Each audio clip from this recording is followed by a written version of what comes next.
Kevin Gordon here from AutoSavant.com with a bit of a different afternoon commute. Heading going to the office today. As a result, I don't have my normal commute home. Nevertheless, I still have to go pick up my older daughter from school, and I've got my littler one, my almost 2-year-old Jill, in the back seat with us. She just woke up, so she'll probably be quiet the entire time that we are on film here.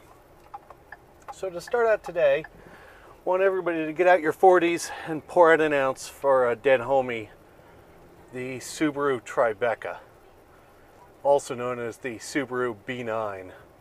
The Tribecca will no longer be made as of next year. For some reason, everybody decided that the Outback, which has basically the same amount of interior space and gets better fuel economy, looks better, sells about 10 times better. Oh, that's the reason why they're not going to sell it anymore. Moving on to Nissan, who we rarely talk about on the afternoon commute. Well, Nissan has expanded their line of their Easy Fill Tire Alert system. You may wonder what that is.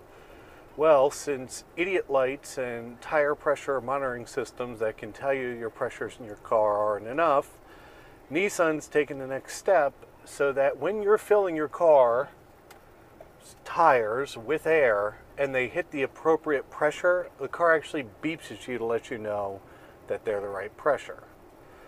So, I'm a little bit torn about this one. It's another technology to make sure the tires are inflated properly. That's a good thing. Most people out there could care less about what their tire pressures are, and we waste a lot of gas and tires and on and on. Then again, it's another technology that could easily be replaced with the very simple tire gauge, which every time I've ever filled up my car with any kind of air, it's right on the little nozzle thing that you filled up with. How accurate those are compared to how accurate this system is, who knows. Nevertheless, expect that to be at least available on all the 2013 Nissan Altimas, shown by the very nice lady in the picture here. Moving on to Lexus. Lexus has announced that they will be making a GS Coupe. So the current GS sedan, which we'll be sampling in a few weeks, there will be a coupe version of that for 2014, I believe. So expected to show up sometime in the 2013 calendar year. It's getting to be a pretty crowded market. At least they're not making, the other thing to go with it, which is their four-door coupe, like the A7 and all the BMW derivatives of that. Before we get to the final two things for the day, I did want to point out that something you may have already noticed, which is the world's best iPad mount, which is the snug iPad case and headrest mount that we use here on the center console of the long-term test EcoBoost F-150. It puts it in a perfect place for both kids to see. You hook the little cross piece here on the latch of the center console, works perfectly. Moving on to some racing technology. Audi has taken something that everybody's done on the concept car circuit for years and moved it into a race car. And that is, they've replaced, instead of the side view mirrors, the rear view mirror with a high def screen, and on the tail of their R18 race cars is a little camera that allows the drivers to now see behind them, which in those cars, which are the closed cockpit, air intakes above the roof, they could never do before. That actually makes a lot of sense to me, and it's one of those things that manufacturers have tried to do with the side view mirrors, but legislation has prevented them from doing it so far. And while I may be crotchety about the tire pressure systems adding sort of needless technologies to cars, I can tell you that modern cameras, like modern backup cameras, work so well that I could actually see them replacing mirrors, because it wouldn't matter where you have it, you'd always get a good view. They can see through rain and at night way better than you ever can.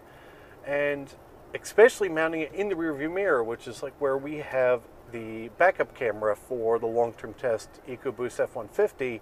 It makes so much more sense having it here than down in some kind of nav screen, because you're naturally looking at your rearview mirror. Having the screen in there works out perfectly because you can see what's going on in the camera. You can also see what's going on in the mirror. So that's a pretty interesting thing, and have shown you a picture of that as we go through it, especially for cars with compromised rearward visibility, which, I hate to say it, is getting to be a lot of cars these days. Also on the racing technology front, the Formula One teams have been historically cryptic about what's inside their cars and their makeup of them and how they work. Well, a couple of weeks ago, Mercedes Petronas, the F1 team, they've had a YouTube channel for a while, and a couple of weeks ago, they came out with a video of Nico Rosberg showing his seating position in the car. It's a pretty interesting thing, and I'll try to get the link to that and the other one I'm going to talk about in the video here. You know, how low they sit to the ground is one of those things that you always assumed, but it's kind of hard to visualize until you see it out in the open. And all of it seems to come down to making the cars as fast as possible with as low of a center of gravity as possible instead of driver comfort or visibility. You can see that they really are barely looking over the top of their toes, which are right above the top of the steering wheel, instead of any kind of upright, good visibility seating position. Well, that video seemed impressive until Sauber decided to make the greatest F1, inside technology video in history by spending 2 years cutting a Formula One car in half. And when you look at the video, they did it so meticulously. It isn't like they did it with some kind of bandsaw. I mean, they literally went and took the entire car apart and all the pieces. So they show a perfect cross section of an F1 car. And they go through all the parts of where all the electronics are stored, the fuel system, the fire suppression. It really is an amazing look at an F1 car these days.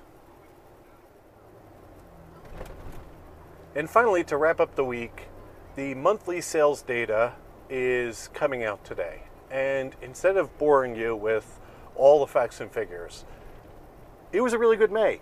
Everybody's up, with the exception, I believe, of Volvo. And for the US companies, it was especially good. So that's all we had.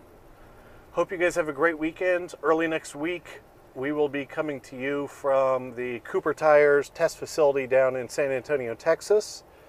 So look for some fun video out of that. I'm Kevin Gordon from AutoSavant.com. I look forward to talking to you guys soon.